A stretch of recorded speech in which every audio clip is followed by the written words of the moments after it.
Okay, my name's Chris Maskrey, former Stoke City player in the early 80s. How long were you here for, Chris?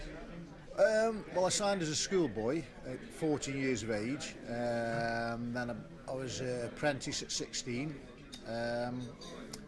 Signed professional contract on my 18th birthday, and then made my debut, first team debut straight away, December 82 against Coventry City away.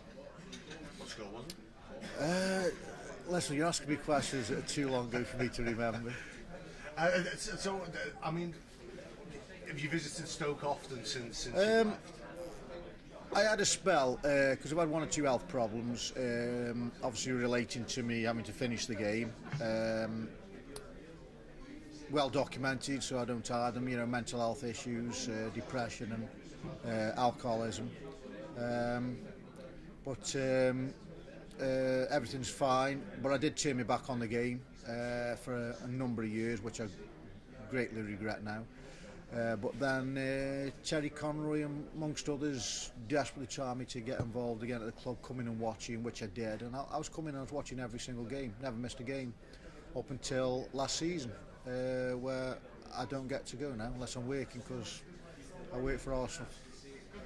So is it something to do with the colour red and white? No, it's just that my best mate's the assistant manager at Arsenal, probably. Yeah.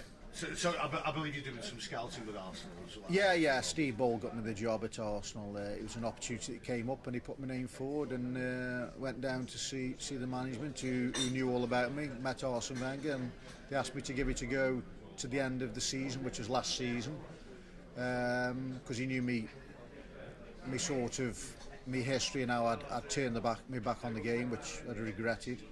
So I did, and I got a phone call. They were that impressed with what I'd done that they asked me to stay on. So this is my first full season. I'm all over the place full time. I do priorities first team, doing player reports for Arsene Wenger, and I do scouting under 16, 18 kids, and I do the under 21s as well. Is that so? So you're keeping yourself busy?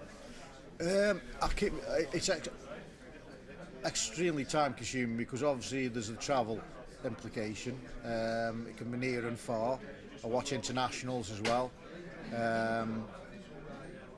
Then obviously you've got the easy part, which is for me, which is because I enjoy doing it, is watching the player or players that you're being asked to watch and do a report on, or if it's younger kids, you're sort of spotting the talent, you know, the next Rooney or the next Messi, which are few and far between.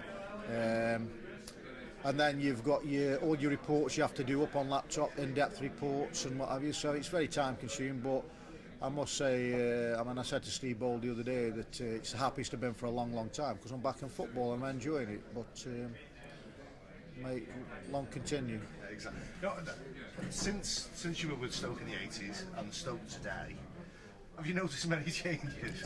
Massively. One of them is where I'm sitting now. I mean, you know, the training facilities for one. I mean, this is just like off the Richter scale compared to what we had. You know, we had the old Victoria ground and the old the playing area over by the River Trent, which stunk. The pitch was like, well, one of the pitches was like Blackpool Beach, as was the Victoria ground. You know, but you look at the facilities now, the training facilities are unbelievable. They get taken care of, you know, diet, nutrition, everything. Medical facilities, I mean, our medical facilities were, are you injured? How bad is it? Yeah, it's quite bad. Well, you're still playing, so get on with it, you know, because that's the way it was in them days. And also the ground. I mean, I'm a bit nostalgic. I love the Victoria ground. It had the history and everything, but things move on. But the Britannia Stadium is tremendous, fantastic, unbelievable atmosphere when the Stokies are up for it, and the pitch is like a bowling green, you know.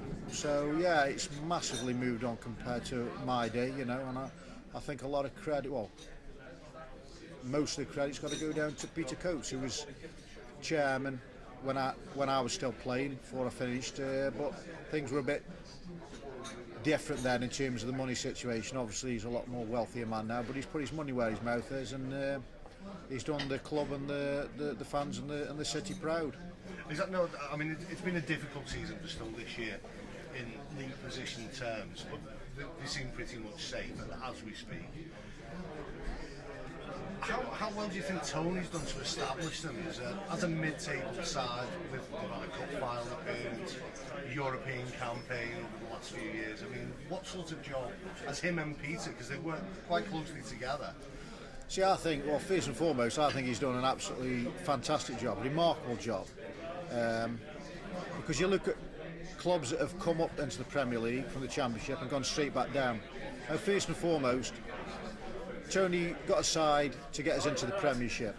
Then we've had the success of FA Cup semi-final, FA Cup final, fantastic days out for the club and the fans. Into Europe, European football, and a sustained period of time in the Premier League. And it did sort of like knock me a bit of late with, yes, the season has been brilliant, but we're safe in the Premier League. And I just think sometimes you need to be careful what you wish for. And I think Tony has done a fantastic job.